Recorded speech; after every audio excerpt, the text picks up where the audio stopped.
Welcome back to 12 News. This week, nearly 100 independent mom and pop pharmacies will close their doors for a day to advocate in Topeka for a situation they say without action will result in more pharmacies closing. They point to PBMs, or pharmacy benefit managers, as the problem. Fact Finder investigator Sean Logging hears from Main Street pharmacies that say the power of PBMs has left them struggling to survive.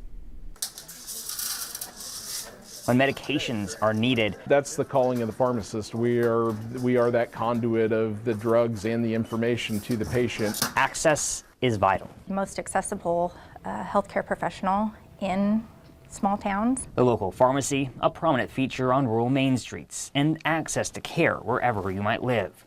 Right now, pharmacists say it is a struggle for the survival of their business. Meaningful change has to happen this year, or we're going to have a healthcare crisis just in pharmacy. The source of this struggle, Sloan Freeman, president of the Kansas Pharmacists Association and a rural Kansas pharmacist, says are PBMs, the middleman negotiating what you pay for a drug between the drug maker, insurance, and pharmacy. The vertical integration of PBMs is probably the biggest driver.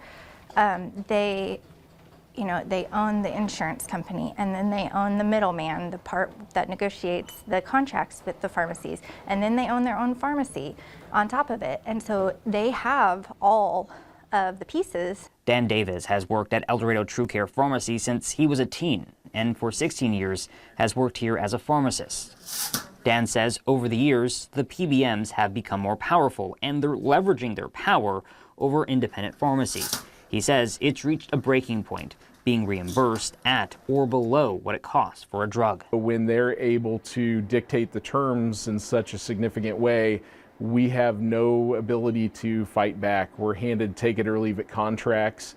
And when you're dealing with single shops, our ability to negotiate there is non-existent. Let me show you a couple of examples of what Dan is talking about at his pharmacy. The first receipt shows for this low-cost drug that the cost for the pharmacy was 18 cents. TrueCare was reimbursed 35 for a profit of 17 cents. The second shows a drug that cost TrueCare more than $1,400 was only reimbursed about $1,300. The pharmacy lost money, $120. Dan says this doesn't include the other costs, like dispensing and staff time. That average costs between $10.50 and $11.50 per prescription.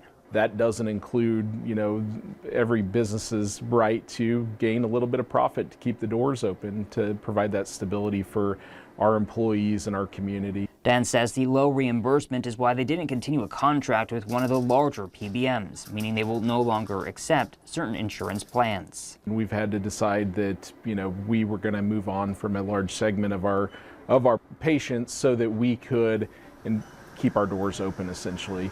Sloan says in 2024, 10 pharmacies closed in Kansas, both independent and chain.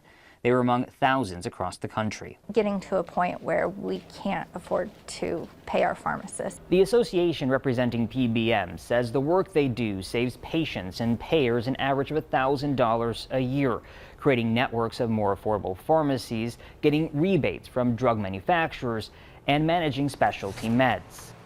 This industry has come under scrutiny by the Federal Trade Commission. The FTC's reports show that PBMs profit at the expense of patients and independent pharmacies with their ability to control drug access and prices.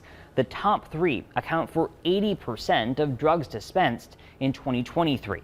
In a second report, the FTC says that PBMs mark up cancer, HIV, and other specialty generic drugs, that the top three generated $7.3 billion through markups between 2017 and 2022.